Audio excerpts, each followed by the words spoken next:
جو اس کے اوپر بات کر رہے تھے اور یہ اس میں یہ کہا گیا کہ 28 دسمبر کو سوشل میڈیا پر different Twitter accounts, WhatsApp, Facebook, جس میں جون ایڈ اور عمر قریشی ایک فیک نیوز چل رہی ہے اگینسٹ دی انڈرسائنڈ یعنی جج صاحب کے خلاف، اور جس میں ایک غلط اور من گھڑت کہانی بیان کی جا رہی ہے، اور F I A cyber crime wing کو کہا گیا ہے کہ جناب اس کی تحقیقات کریں اور ان حضرات کے خلاف جنہوں نے یہ تصویریں اور یہ جو اکاؤنٹ ہے لڑکی کا یہ سوشل میڈیا کے اوپر لے کے آئے، ان کے خلاف کارروائی کی یہ اتنی من گھڑت ہیں بالکل کہ جو ہمسائے ہیں ان جج صاحب کے، ان سب کے کان بج رہے تھے پچھلے 2 سال سے، بالکل انہیں چیخیں سنائی دے رہی تھیں، ڈراؤنے خواب آ رہے تھے کہ بچی پہ ٹارچر وارچر ہو رہا ہے، حالانکہ ایسا کچھ نہیں تھا. نہیں، اور یہ سب جو تصویریں پھر جو سب سے مزیدار ڈرامہ ہوا ہے وہ یہ ہوا ہے کہ بچی نے جو دوسرا بیان دیا ہے اس میں انہوں نے کہا ہے کہ میں سیڑھیوں سے گری، بالکل اس لیے میرا جو ہے وہ چوٹ لگ گئی اور میں آنکھ کے قریب، چائے گر گئی تھی، چائے گر گئی تھی تو ہاتھ جل گیا.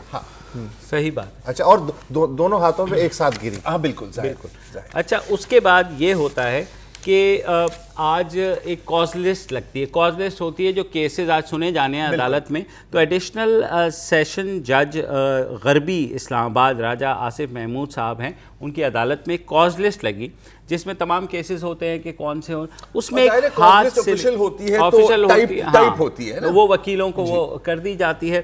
تو وہاں پر ایک نام ایڈ کیا گیا، کیس کا نمبر 5 اور 6 کے درمیان 5A ہاتھ سے لکھ کر کے ماہین ظفر صاحبہ کے خلاف جو 506 اور 342 کا مقدمہ ہے اس کی ہیئرنگ بھی ہوگی، اور وہ فوراً اس کا فیصلہ ہو گیا. 30,000 روپے کی ضمانت مل گئی انہیں، اور چونکہ لڑکی کے باپ نے معاف کر دیا تھا، اور لڑکی کے باپ کا یہ بیان ہے کہ بھائی اس نے خود تحقیقات کی ہیں، یہ جو کیس ہے اصل میں بچی جو ہے حادثاتی طور پہ غازی نامے کی بات ہو رہی ہے نا کہ ہم نے معاف کر، کچھ ہوا نہیں ہے لیکن ہم نے. اچھا، اس سے پہلے میں صرف یہ بتا دوں کہ جب ٹی وی چینلز نے ان کے والد صاحب کو ڈھونڈ کے نکالا فیصل آباد کے قریب ایک گاؤں جڑا والا سے، تو انہوں نے کہا میں تو بہت غریب، ہاں شہر ہے، قصبہ ہے یا شہر ہے جیسے آپ کہہ لیں، وہاں پر انہوں نے کہا میں بہت غریب آدمی ہوں اور میں نے کچھ پیسے ادھار لیے تھے جس کو چکانے کے لیے میں نے اپنی بیٹی کو ایز اے ڈومیسٹک ہیلپ بھیجا. اس کے بعد یکا یک کیا ہوتا ہے کہ جب یہ سٹوری آتی ہے تو وہاں ظاہر ہے جب پہنچے صحافی ان سے انٹرویو کرنے کے لیے تو انہوں نے کہا مجھے کچھ نہیں پتا، بس اتنا ضرور پتا ہے کہ میرے بھائی کو کچھ 50,000 روپے کی آفر ہوئی ہے لیکن مجھے نہیں پتا، میں جاؤں گا. ظاہر ہے ہاں کہہ رہے ہیں، تو ان کا بیان تھا جس کی آڈیو ریکارڈنگ ہمارے پاس موجود ہے اور وہ چلی گئی تھا. نہیں سر، سرکاری کہاں، اور یہ بہت غریب ہیں، اور ظاہر ہے کہ غریب نہ ہوتے. اب میں یہ نہیں کہہ رہا کہ اچھے باپ ہیں برے باپ ہیں، اس پہ میں کوئی ججمنٹ نہیں دے سکتا، کیونکہ کبھی کبھی لوگ اتنے غریب ہوتے ہیں کہ ان کو مجبور ہو جاتے ہیں کہ اپنے بچوں کو دور بیٹھے. تو اب ان کے لائر آئے یہ کمپلیننٹ کے یعنی بچی کے والد صاحب آئے، اور وہ نہ صرف خدائے بلکہ خاندان کو بھی لے کے، ظاہر ہے ان کی اہلیہ یعنی بچی کی والدہ بھی، اور انہوں نے ایک لائر انگیج کیا کیونکہ لیگل فری ہیلپ وہاں پہ ایک تنظیم ہے. انہوں نے ان کو فون بھی کیا کہ سر ہم آپ کا کیس لڑ سکتے ہیں اور فری آف کاسٹ ہوگا، لیکن انہوں نے کہا نہیں میں نے وکیل ہائر کر لیا ہے. تو وکیل صاحب ہیں، وہ وکیل صاحب گئے آج عدالت جب، تو فاتحانہ طور پر واپس آئے. باہر آ کے انہوں نے صحافیوں کو یہ کہا کہ فاتحہ پڑھ لیں آپ اس کیس پر. یہ جو وہاں پہ کھڑے رپورٹرز نے، اور ساتھ ہی اب جیسا بھی پھر انہوں نے فون کیا جو پیرنٹلی ظاہر ہے جج صاحب یا ان کے جو بھی کلوز وہ وکیل صاحب ہی بتا سکتے، اور انہوں نے کہا مبارک ہو سر جی، اور ساتھ ہی یہ پوچھا کہ اگر آپ کہتے ہیں تو یہ ایفیڈیوٹ جو ہے کمپرومائز کی ان کی کاپیاں تقسیم کر دی جائیں. اچھا، میڈیا پورا کھڑا ہوا تھا، میڈیا باہر کھڑا ہوا تھا اور انتظار کر رہا تھا کہ جیسے کیس کا فیصلہ ہوگا وہ بچی باہر آئے گی تو ہم اس سے سوال جواب کریں گے بچی اور والد سے. لیکن ہوا یہ کہ یہ جج صاحب کے جو ججز کی انٹری ہے اس طرف سے لڑکی کو لے جایا گیا، نکال دیا گیا، اور میڈیا انتظار کرتا رہ گیا. اس کے بعد آخری اطلاعات آنے تک وہ جڑا والا پہنچ چکے ہیں. اس میں کچھ ایسی بھی تو بات کی گئی ہے نا کہ جو رپورٹرز ہیں جنہوں نے اب یہ سن لینا بالکل، یہ تو بیان حلفی انہوں نے ایک پیش کیا آج لڑکی کے والد صاحب نے. انہوں نے کہا کہ یہ جو طیبہ ہے یہ 10 سال کی ہے, میری حقیقی بیٹی ہے. مذکورہ بالا تھانے I-9 میں میڈیا رپورٹ پر جو ہے ایک مقدمہ درج ہوا. یہ مقدمہ مذکورہ بالا غلط اور بے بنیاد واقعات پر درج کیا گیا ہے, جس کی میں نے از خود تفتیش کر لی ہے, جس بنا پر میں نے ملزم خرم علی خان ولد راجہ سلیم علی خان مسمات ماہین ظفر زوجہ راجہ خرم علی خان کے ساتھ مکمل طور پر برضائے رغبت بغیر کسی دباؤ کے راضی نامہ کیا ہے. مقدمہ ہاذا میں فی سبیل اللہ معاف کر دیا ہے. اور یہ بھی کہا کہ مقدمہ ہاذا میں راجہ خرم علی خان ولد راجہ سلیم علی خان اور ان کی زوجہ مسمات ماہین ظفر کی ضمانت منظور فرمائی جائے. عدالت سے کہا ہے کیونکہ اس مقدمے سے بری فرمایا جائے تو ان کو کوئی عذر نہیں ہوگا. اور یہ بھی کہا کہ یہ من گھڑت غلط خبر چلانے پر غلط رپورٹنگ میں ملوث افراد کے خلاف کارروائی کرنے کا میں اچھا سوال یہ ہے کہ یہ من گھڑت خبر ہے, بالکل, تو پھر معاف کس چیز پہ کیا لڑکی بچی کے سیڑھی سے گرنے سے, سیڑھی پہ گرنے پہ سیڑھی کو معاف کیا, جج صاحب کو معاف کیا جس نے ہاتھ جلا لیا. اچھا یہ جو ایڈیشنل سیشن جج صاحب ہیں راجہ صاحب, جی جی, ان کی عدالت میں ظاہر ہے ملزمان آتے ہوں گے نا, اور یہ ان سے یہ بھی کہتے ہوں گے اپنا دایاں ہاتھ کھڑا کیجئے, میں جو کچھ بھی کہوں گا سچ کہوں گا, سچ کے سوا کچھ نہ کہوں گا, لہٰذا میں اس نتیجے پہ پہنچنے میں حق بجانب ہوں کہ راجہ صاحب نے عدالت میں جو کہا یا ان کی بیگم نے جو کہا یا انہوں نے FIA کو اس من گھڑت بے بنیاد خبر پہ جو تحقیق کرنے کی دعوت دی وہ 100% سچ ہے, اس لیے کہ جج جو ہے ہمیشہ سچ بولتا ہے.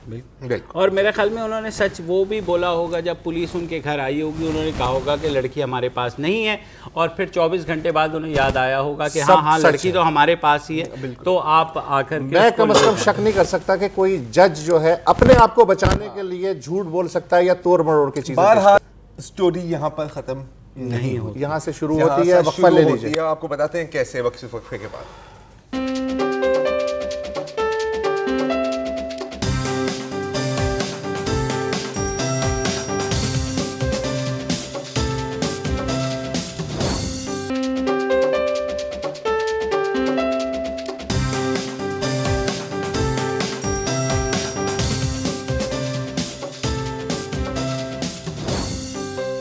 Welcome back. ہم بات کریں طیبہ کیس کی, اور اسلام آباد ہائی کورٹ کے چیف جسٹس صاحب نے بھی اس کا سو موٹو نوٹس لیا ہے اور رجسٹرار کو کہا ہے کہ اس کا پروب کر کے ان کو بھی رپورٹ دی جائے. آخری خبریں آنے تک ابھی تک وہ رپورٹ نہیں دی گئی ہے, لیکن ہیومن رائٹس کمیشن کی سربراہ اور پاکستان کی جو نوٹڈ لائر ہیں آسما جہانگیر صاحبہ, انہوں نے اعلان کیا ہے کہ وہ اس کیس کو لے کر کے جائیں گی اور سیدھا سپریم کورٹ میں آرٹیکل 184(3) جو کہ اوریجنل جورسڈکشن ہے اس میں فائل کریں گی. آسما جہانگیر صاحبہ ہمارے ساتھ ہیں. آسما صاحبہ بتائیے, ایک تو یہ کیس میں جو کمپرومائز ہوا ہے یہ اس کو ہم لیگل ٹرمز میں کیسے دیکھتے ہیں, اور پھر بتائیے گا کہ آپ اس کو جو سپریم کورٹ لے کے جا رہی ہیں تو اس کے کیا پلان ہیں. دیکھیں یہ ظاہر ہے یہ غیر قانونی ہے, قانون میں کوئی لیگل ٹرمز میں کمپرومائز نہیں ہو سکتا. بالکل. نمبر 1. نمبر 2, آپ ایک بچے کو کام کروائیں. نمبر 2, آپ ایک جج ہو کے بچے کو کام کروائیں. اگر انہوں نے واقعی مارا ہے, میں نہیں کہتی ہوں, یہ تو کورٹ کو فیصلہ کرنا ہے. بالکل. مگر یہ ایک دم ایک طریقے سے کوئی انویسٹیگیشن پوری نہ ہوئی ہو اور اس کو بند کر دینا, یہ صحیح نہیں ہے. اور کیونکہ اسلام آباد ہائی کورٹ کے پاس یا کسی ہائی کورٹ کے پاس سو موٹو پارز نہیں ہے تو ہائی کورٹ نہیں لے سکتی ہے, یہ صرف سپریم کورٹ لے سکتی ہے. تو ہم سو موٹو پارز میں نہیں جا رہے. کچھ صحافی ہیں, آپ میں سے بھی کچھ ہوں گے, باقی بھی ہوں گے.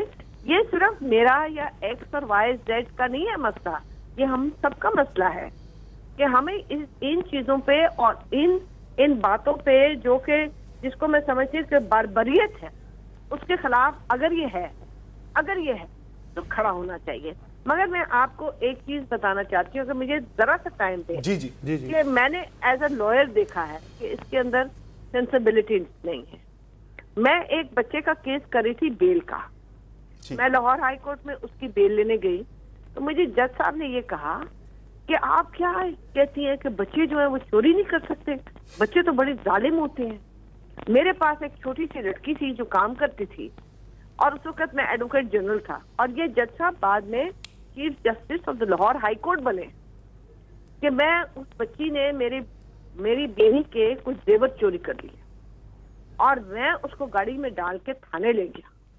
تھانے دار نے مجھے یہ کہا کہ آپ اس کو یہاں چھوڑ جائیں تو پھر دیکھیں میں سارے زیور نکال لیتا ہوں. میں نے جب یہ کورٹ میں سنا میرے تو رونگٹے کھڑے ہو گئے. میں نے کہا جج صاحب آپ کو کوئی علم ہے کہ آپ کیا کہہ رہے ہیں, کہ اس بچی کے ساتھ کیا تھانے دار نے کیا ہوگا؟ کوئی خدا کا خوف کرے. اور وہ جج صاحب لاہور ہائی کورٹ کے چیف جسٹس بنے.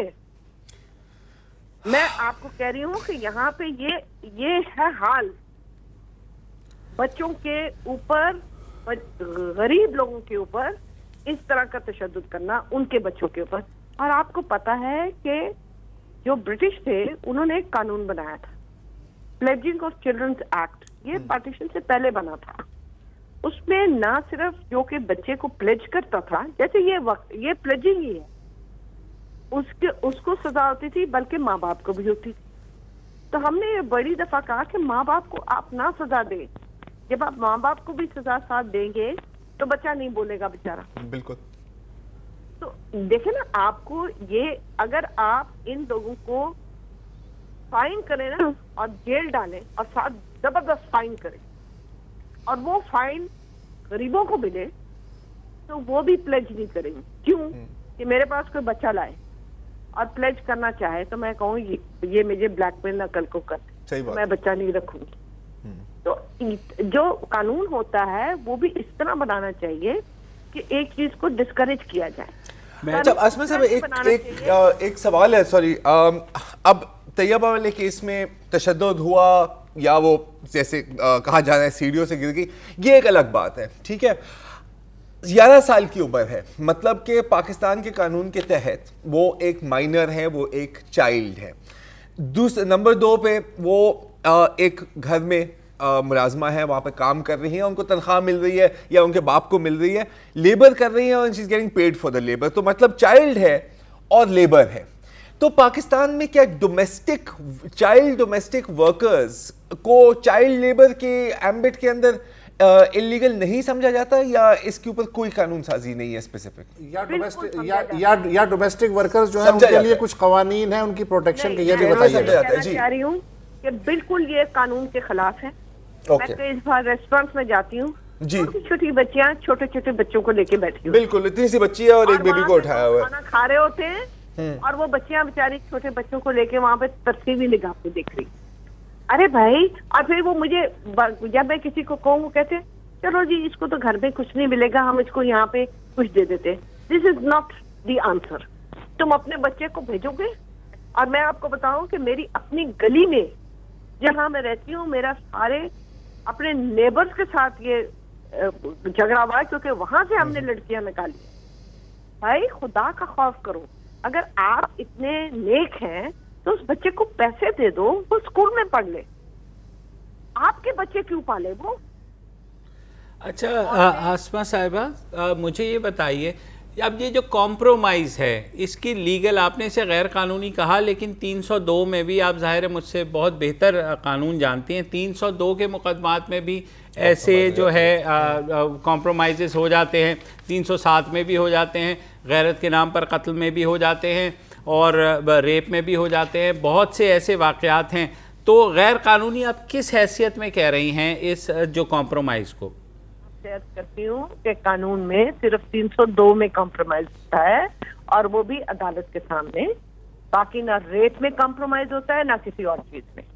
اور یہ بھی تب ہوا جب کہ فیڈرل شریعت کورٹ نے یہ قانون کو قرار دیا کہ یہ غیر قانونی ہے, اور پھر نواز شریف کی پچھلی صاحب کی گورنمنٹ میں اس کو چینج کیا گیا. اور اس کی وجہ سے ہمارا جو کرمنل جسٹس سسٹم ہے وہ سفر کر رہا ہے. آج بھی اینٹی ٹیررسٹ کورٹ میں اگر آپ جائیں تو کمپرومائز نہیں ہوتا, 302 میں بھی نہیں ہوتا. تو جب آپ کو نقصان ہو رہا ہے تو پھر آپ اسلامک پروویژنز بھول جاتے ہیں, پھر آپ کہتے ہیں نہیں ٹیررسٹ کورٹ میں نہیں ہے. جب آپ چھوٹا موٹا کمپرومائز کرنا چاہتے ہیں, پھر کوئی مسئلہ نہیں, وڈیرا جو ہے کسی کو مار دے تو پھر کمپرومائز کر لیں. ارے بھائی کس بات پہ کمپرومائز؟ یعنی کہ جو غریب انسان ہے اس کو آپ پہلے ماریں, پھر اس کو زد و کوب کریں, پھر اس کے ساتھ کمپرومائز کریں. یہ کوئی انسانیت نہیں ہے, کسی مذہب میں ایسی بات نہیں ہو سکتی ہے. بہت شکریہ عاصمہ صاحبہ ہم سے کرنے کا. اور ظاہر ہے اب یہ اگر پٹیشن لے کر کے سپریم کورٹ جائیں گی اور اعلیٰ ترین عدالت ہے, ہمیں امید ہے کہ انصاف ملے گا اس بچی کو جو اس پہ تشدد ہوا ہے. ظاہر ہے سب کا دل دکھا ہے جن نے یہ تصویر دیکھی ہے, اور جس طرح کمپرومائز ہوا ہے اس پہ بھی بہت سے سوالات اٹھتے ہیں. لیکن انفارچونیٹ بات یہ بھی ہے, اور اس پہ ہم بریک کے بعد بات کریں گے, کہ اس طرح کے اتنے کیسز ہیں, ہم میں سے صرف 2-3 کیسز کی بات کریں گے جس میں کوئی نتیجہ نہیں نکلا. اس سے 1000 گنا زیادہ خوفناک کیسز ہیں. لیکن اس وقفے کے بعد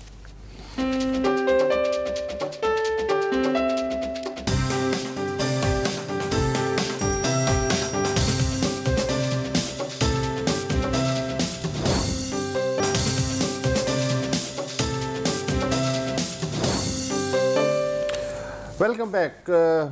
اب تک آپ نے سن لیا, اس کی سمری کچھ یوں ہے کہ طیبہ اس پہ تشدد ہوا یا وہ حادثاتی طور پہ سیڑھیوں سے گری یا زخمی ہوئی, جیسے بھی ہوا, بہرحال اینڈ میں آ کے اس کے والدین نے جو ہے وہ معاف کر دیا جج صاحب اور ان کی بیوی کو, اور بیوی کی 30,000 روپے میں ضمانت ہو گئی. ایک وکیل ہیں, ابھی عاصمہ جہانگیر صاحبہ سے بڑی اچھی بات ہو رہی تھی, ایک اور وکیل کی میں مثال دینا چاہ رہا ہوں, شبنم ناجی ہیں. وہ عموماً اس طرح کے فیملی کیسز لڑتی ہیں. انہوں نے کہا کہ 2015 میں لاہور ہائی کورٹ میں اس طرح کے جو ڈومیسٹک سرونٹس پہ تشدد کے انہوں نے 20 کیسز دائر کیے. اور صرف لاہور ہائی کورٹ کی بات, لاہور ہائی کورٹ کی بات ہے. اور ان کیسز میں جو کردار تھے ان کی عمر تھی 8 سے لے کے 14 سال تک. زیادہ تر میں بقول شبنم کے کور اپ کیا گیا. 13 مقدمات میں جو مالک تھے انہوں نے زخمی بچیوں کو والدین کے سپرد کرتے ہوئے کہا کہ یہ حادثاتی طور پہ زخمی ہوئے ہیں. 7 کیسز میں ان بچیوں پہ چوری کا الزام لگایا گیا. صرف 20 میں سے 4 کا ٹرائل ممکن ہو سکا, وہ بھی اس لیے کہ چاروں کے چاروں شدید زخمی حالت میں تشدد کے سبب ہاسپٹل میں داخل ہوئیں اور چاروں مر گئیں. اس وجہ سے ان کا کیس چل سکا. باقی کیسز جو ہیں بچیوں کے خاندانوں نے واپس لے لیے. کیوں واپس لے لیے؟ ظاہر ہے کمپرومائز ہو گیا. کمپرومائز کیوں ہوا؟ ظاہر ہے کہ انہیں پیسے دے دیے گئے. اب ایک انتہائی, ایک تو ہوتا ہے نا غریب, یہ ہیں ریچرڈ آف دی ارتھ, زمین کے کیڑے. ان کو آپ کسی بھی پیسے پہ آپ کا خیال ہوتا ہے کہ, اور انویزیبل ہے اور زندگی اس کیس میں بھی ایونچولی ضمانت, arrested, husband was reported missing, اور اب کچھ نہیں ہوا. فائنل کیس یہ ہے 2013 کا ملتان کا, حنا جیلانی, فہیم بخاری. ایک 10 سال کا ملازم تھا ان کے پاس, جمیل ایک جگ میں دودھ لا رہا تھا, ٹھیک ہے, چکناہٹ ہو گئی, گر گیا, جگ گر گیا. اس نے اس جگ کے ٹوٹے ہوئے جگ سے اٹھا کر اس کو اتنے شدید مارا سر کے اوپر کہ جمیل دم توڑ گیا, مر گیا. اور اس کو بتائے بغیر, اپنے اس کے والدین کو بتائے بغیر ان لوگوں نے کوشش کی کہ اس کو چپکے سے ہم کہیں دفنا دیں, لیکن ایسا نہیں ہوا. اور وہ ایسا کیوں نہیں ہوا؟ کیونکہ جمیل کا جو 8 سالہ بھائی تھا جاوید, وہ بھی اسی گھر میں کام کرتا تھا, اور اس نے یہ اپنی آنکھوں سے دیکھا. تو وہ گیا, وہ بھاگا, اس نے اپنے باپ کو بتایا, اور اس نے کہا کہ جی میں اتنا ڈر گیا تھا, میں دروازے کے پیچھے چھپ گیا تھا, اور ان لوگوں نے میرے آنکھوں کے سامنے میرے بھائی کو اتنا مارا ہے کہ وہ بے ہوش ہو گیا. اچھا, کتنی اسٹوری سنائیں گے؟ ہزاروں ہیں. 2 دنوں تک وہ لاش اس گھر میں ہی رہی. اور جاوید کا کہنا ہے کہ جی اس کمرے میں کسی کو اندر آنے کی اجازت نہیں تھی. میں جھانک کے دیکھتا تھا نا, تو کیڑے چونکیاں میرے بھائی کے جسم کے اوپر گھوم رہی ہوتی تھیں, اس کو کھا رہی ہوتی. اچھا, فلمی کہانی لگ رہی ہے. بٹ اٹ سر, لیکن اٹس ورس دین دیٹ نا سر, کیونکہ یہ تو ریالٹی ہے. اچھا, اور یہ صرف وہی 3 کہانی میں کہہ رہا ہوں نا, ہزاروں میں. پاکستان جو ہے مجھے میرے علم میں یہ بات لائی گئی ہے کہ ILO کے جو کنونشن ہے اس طرح کے ڈومیسٹک ورکرز اور بچوں کو اور جبری مشقت کے بارے میں ان کی توثیق نہیں کی، ویسے سائن کیے ہیں. پنجاب نے شاید چائلڈ پروٹیکشن کا تو لا بنایا ہے، لیکن سندھ میں اچھا مجھے یہ کلیئر نہیں ہے کہ ڈومیسٹک ورکرز جو ہیں ان کی پروٹیکشن کے لیے یا ان کو ریگولرائز کرنے کے لیے یا ان کو قانون کا تحفظ فراہم کرنے کے لیے فیڈرل سطح پہ یا صوبائی سطح پہ کوئی قوانین ہیں یا نہیں ہے. ہو سکتا ہے سر فیڈرل سطح پہ نہیں ہے، یہ میں نے چیک کیا ہے، اور جس کی وجہ سے چائلڈ پروٹیکشن بیورو والوں کو اجازت نہیں ملی کہ وہ جا کر کے اس بچی کو ریسکیو کر سکے. انہیں سہارا لینا پڑا اسلام آباد پولیس کا. اسلام آباد پولیس نے جج صاحب کے سامنے روز پیش ہونا ہوتا ہے. آج تک سروے بھی نہیں ہوا ہے. ہر ایک کے وائلڈ گیسز ہیں. 90 لاکھ سے لے کے 85 لاکھ تک کے درمیان جو ہیں کس بنیاد پہ ہیں؟ سب تکے بازی ہے. اچھا تحقیق جو ہے اس ایشو پہ، حالانکہ یہ بہت نازک ایشو ہے، تحقیق تعلیمی مقالہ جو ہے، ایک مجھے نظر آیا علی اینڈ خٹک NWFP میں گھریلو خواتین ملازموں پہ تشدد، یہ ایک اکیڈمک ریسرچ ورک ہے. کیا ہمارے لٹریچر میں یہ ہے موضوع؟ زیتون بانو ہیں ایک پشتو کی شارٹ سٹوری رائٹر، انہوں نے کچھ شارٹ سٹوریز رکھی ان ایسی بچیوں پہ. ایک شارٹ سٹوری ہے بصری، ایک بچی تھی، اس کو جنسی تشدد کا اس کے لینڈ لارڈ نے یا خان نے نشانہ بنایا، پھر وہ پریگننٹ ہو گئی، پھر اس بچی کو زندہ جلا دیا گیا. بعد میں یہ معاملہ جو ہے حادثہ کہہ کے دبا دیا گیا. والدین انتہائی غریب تھے، لہٰذا انصاف ملنا محال تھا. یہ اس شارٹ سٹوری کا جسٹ ہے. کوئی کام اگر ہوا ہے کتابی شکل میں تو آکسفورڈ یونیورسٹی پریس سے صرف ایک کتاب جو ہے وہ شائع ہوئی ہے پچھلے 5-6 سال کے اندر، silent voices the struggle for empowerment of domestic workers in Pakistan. اچھا آپ نے پوچھا نا کہ ڈومیسٹک ورکرز کا کہیں مینشن ہے یا نہیں ہے. 2 جگہوں میں مینشن ہے. ہاں ایک ہے provincial employee social security ordinance 1965 جس میں صرف لکھا ہوا ہے medical treatment of domestic servants, اس لحاظ سے ایک مینشن ہے. دوسرا ہے منیمم ویجز ایکٹ 1961 جس میں ڈومیسٹک ورک کو بھی ورک کی ڈیفینیشن میں ڈالا ہوا ہے. اس کے آگے کچھ نہیں ہے. اچھا کیوں نہیں ہے؟ ایک تو لابینگ کا بھی اس میں سین ہوتا ہے نا. انٹرنیشنل لیبر آرگنائزیشن نے ایک پروجیکٹ لانچ کیا تھا، ایک یونین رجسٹر کیا تھا جس میں صرف 235 ڈومیسٹک ورکرز شامل ہوئے تھے. ٹھیک ہے، لاہور کی بات ہے. اب وہ چل رہا ہے نہیں چل رہا یہ مجھے نہیں پتا، لیکن میں آپ کو ایک سکسیس سٹوری بھی بتانا چاہ رہا ہوں، اور یہ ہے انڈیا کی. انڈیا میں تھی ایک سسٹر جیان ڈیووس جنہوں نے 1980 میں 1980 میں national domestic workers movement start کی تھی. آج 17 ریاستوں میں 2 لاکھ سے زائد ممبرز ہیں.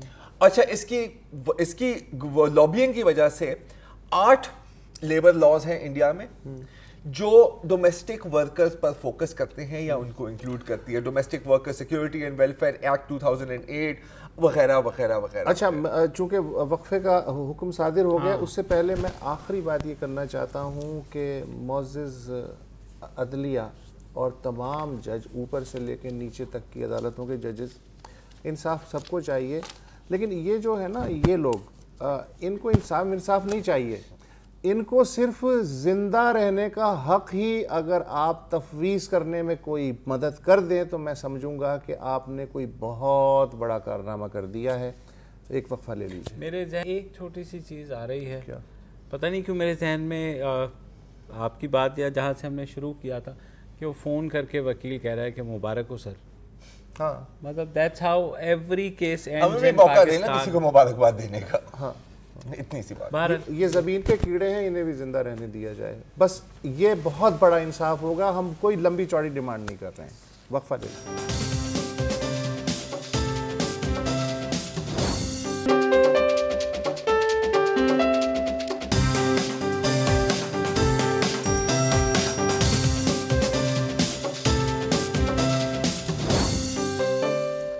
Welcome back. اب کچھ لائٹر موڈ میں بات کرتے ہیں. اگر آپ شادی شدہ ہیں یا نہیں بھی ہیں تو آپ کو یہ بات تو پتہ ہی ہوگی کہ کبھی نہ کبھی کسی نہ کسی وجہ کے باعث میاں بیوی میں ہمیشہ لڑائی کبھی نہ کبھی تو ہونی ہی ہے. کبھی نہ کبھی تم بہت زیادہ محتاط ہو رہے ہو. میرے بچے تو ہر وقت مجھے میری بیوی کو کہتے ہیں آپ ہر وقت لڑتے کیوں رہتے ہیں. میں ان کو کہ ابھی آپ ویٹ کر لو, جو خود شادی کریں گے نا تو پھر تمہیں پتہ لگ جائے گا کیوں لڑتے ہیں. بہرحال اب لوگوں کے ڈفرینٹ طریقوں سے ڈیل کرتے ہیں. کوئی لوگ بڑے ناراض ہو جاتے ہیں, کوئی لوگ گھر کے چھوڑ کے چلے جاتے ہیں, اور کوئی لوگ اپنی بولتی بند کر دیتے ہیں کہ بس اب میں نے نہیں بات کرنی. یار ہماری تو بولتی مطلب. تو اب میں آپ کو ایک جاپان کی ایک سٹوری سناتا ہوں. جاپان میں ایک ٹی وی شو ہے, ٹھیک ہے, ان کے یہاں بھی کال ان ڈے ہوتا ہے, تو لوگ اپنے مسئلے مسائل سے کال کرتے ہیں. اگر وہاں پہ کوئی پیناما چل رہا ہے اس کے بارے میں بات کر رہے ہوتے ہیں. تو ایک یوشیکی نام کے ایک لڑکی نے کال کی, 18 سال کا تھا. اس نے کہا کہ جی میں 18 سال ہو گئے ہیں اور میں نے کبھی نہیں سنا کہ میرے والدین ایک دوسرے سے بات کر رہے ہوں. میری والدہ ہمیشہ میں باپ سے کچھ نہ کچھ پوچھ رہی ہوتی ہے اور وہ ہمیشہ یا کر کے جواب دیتا ہے. کبھی کوئی الفاظ کہتے ہوئے منہ سے کبھی نہیں نکلے. تو ٹی وی اسٹوری نے کہا کہ یار بڑی انٹرسٹنگ اسٹوری ہے. تو وہ گئے ان کے پاس, میرڈ کپل کے پاس. تو 20 سال ہو گئے تھے شادی, 20 سال نہیں سوری زیادہ ہو گئے تھے, 30-35 سال ہو گئے تھے.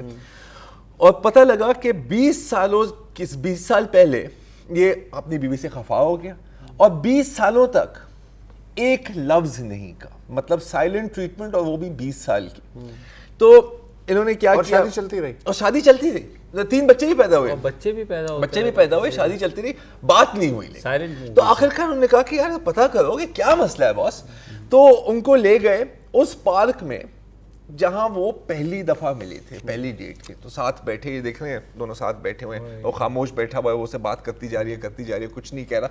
آخرکار اس نے بتا دیا, اس نے کہا کہ جی مجھے لگ رہا تھا کہ تم میرے سے کم پیار کرتی ہو, تم بچوں سے زیادہ پیار کرتی ہو, تو میں خفا ہو گیا. تو میں نے کہا کہ میں اس کو دیکھتا ہوں, آزماتا ہوں کہ اگر میں نے اس سے نئی بات کی تو اس کا رویہ چینج ہو جائے گا یا نہیں. ظاہر ہے نہیں ہوا. 20 سال اگر اس بات پہ وہ 20 سال خاموش رہا ہے, پھر تو کسی مرد کو نہیں بات کرنی چاہیے. بات تو صحیح ہے, اگر صرف یہ ریزن یہ ہے کہ تم بچوں سے زیادہ پیار ہے, تو مطلب کہ مرد کے بات کرنے کا کوئی فائدہ بھی نہیں ہے. ان الٹا بات کرتا تو ہو سکتا ہے کہ طلاق ہو جاتی. اور یہ شو شروع کرنے کی وجہ بھی اب آپ کو ناظرین کو سمجھ آئی ہوگی کہ ہم لوگ بات کرنے کا اوکے ہاں یس اچھا ہاں, جب گھر میں نہیں بول سکتے تو ہم یہی بول رہے ہوتے ہیں. اور جاپانیوں کے بہانے. اچھا جاپانیوں کے میں تھوڑا سا آپ کو بتا دوں کہ کم از کم ان لوگوں نے تو شادی کی, بچے بھی پیدا کیے, کیونکہ آج کل جاپان بغیر بولے ہوئے بغیر بولنے کی ضرورت نہیں ہوتی. لیکن بہرحال پوائنٹ اس کہ آج کل جاپان میں ایک اور مسئلہ ہے کہ مرد شادی نہیں کرنا چاہ رہے, وہ خواتین سے انٹرسٹ بھی نہیں. اب یہ نہیں ہے کہ وہ کوئی ہم جنس پرست ہو گئے ہیں, نہیں, وہ زیادہ تر اپنی ویڈیو گیمز میں گھسے رہتے ہیں اور کہتے ہیں کہ یار کیا کرے بندہ شادی کر کے, کوئی فائدہ نہیں ہے. اور بڑا مسئلہ ہو گیا جاپان کے لیے, کیونکہ برتھ ریٹ اتنی لو ہو گئی ہے کہ کہہ رہے ہیں کہ 2060 تک 30% پاپولیشن کم ہو جائے گی جاپان میں. اور جاپان میں تو وہ امیگریشن, اور جو بچیں گے ان میں سے 2/3 بوڑھے ہوں اور 2/3 بوڑھے ہوں گے, تو کچھ نہیں بننے والا. اور یہ ایسا کیوں ہو رہا ہے, کیونکہ آج کل بہت جاپانیز مین, ایک ویڈیو گیم ہے نینٹینڈو کی, وہ جو ہینڈ ہیلڈ, آپ کو یاد ہے گیم اینڈ واچ, اگر آپ نے زندگی میں ان کی جنریشن کی بات کروں, لو ٹوکن نہیں, وہ تو بہت پہلے, وہ اینی وے پوائنٹ اس کے لو پلس کے نام کی ایک ویڈیو گیم ہے جس میں تو کالے انجن میں کوئلہ پھینکتا ہوں. غصہ کر گئی, ناراض نہ ہو یار, یہ بھی بولتی بند کرتی ہے اپنے 20 شوز تک. اینی وے تو پوائنٹ اس کے لو پلس ایک ویڈیو گیم ہے جس کے اندر آپ کی ایک ورچوئل گرل فرینڈ ہوتی ہے, اور وہ اتنی مطلب خوش مزاج ہوتی ہے, اور وہ آپ کو فلرٹیشس ٹیکسٹ میسج بھی بھیج رہی ہوتی ہے. تو لوگ کہتے ہیں یار بہتر نہیں ہے کہ میں ایسے ہی چکر چلاؤں, اور اتنا کہ لوگ ہم میں سے اکثریت ورچوئل گرل فرینڈز ہی ہوتی ہیں, اپنی گاڑی میں بٹھا کر اس کو سیر کرا رہے ہوتے ہیں, تصویر لے رہے ہوتی ہیں, this is me with my virtual girlfriend. ایک شخص نے تو شادی کر لی باقاعدہ, ویڈنگ سیریمنی ہوئی, اور مطلب پریسٹ بھی تھا, اور ایک اپنی ورچوئل گرل فرینڈ سے شادی کر لی. اور ایک اور بندے نے اپنی بیوی کو کہا کہ دیکھیں میری یہ ورچوئل گرل فرینڈ ہے, اس کی جو ہونے والی بیوی تھی. بیوی نے کہا کہ کوئی مسئلہ نہیں, تم ہماری شادی پر اس کو بلا لو. تو باقاعدہ اس کے لیے ایک ٹیبل سیٹ ہوئی, وہاں پر اس کو گیم رکھی گئی, پنچ لائن. لیکن جب کیک کاٹنے کا ٹائم آیا تو ہم کو پتہ لگا کہ یہاں پہ تو کیک نہیں ہے. کیک کی جگہ وہ جو ویڈیو گیم ہے اس کی, وہ ایک میز کے اوپر رکھی ہوئی تھی. میاں بیوی نے دونوں نے اپنے ہاتھ میں ایک ہتھوڑا پکڑا اور اس کو سیریمونیلی تباہ کر دیا. اور آئینی شاہدین کا کہنا ہے کہ اس وقت اس مرد کی آنکھوں میں آنسو آ گئے تھے, اور پھر بعد میں اس نے لیٹر بھی لکھا کہ یار یہ وارنٹ ہے, یہ جاپان کا ویزا آسانی سے مل جاتا ہے بہت. میں بھی یہ کہنے لگا تھا کہ چلو چلو جاپان چلو, چلے ہم ذرا جاپان ہو کے آتے, خدمت خلق ہوگا, ورچوئل ٹور لگاتے جاپان کا. کل دوبارہ واپس پاکستان آ جائیں گے اور یہ شو دوبارہ کریں گے. ابھی اجازت دیجیے, اللہ حافظ.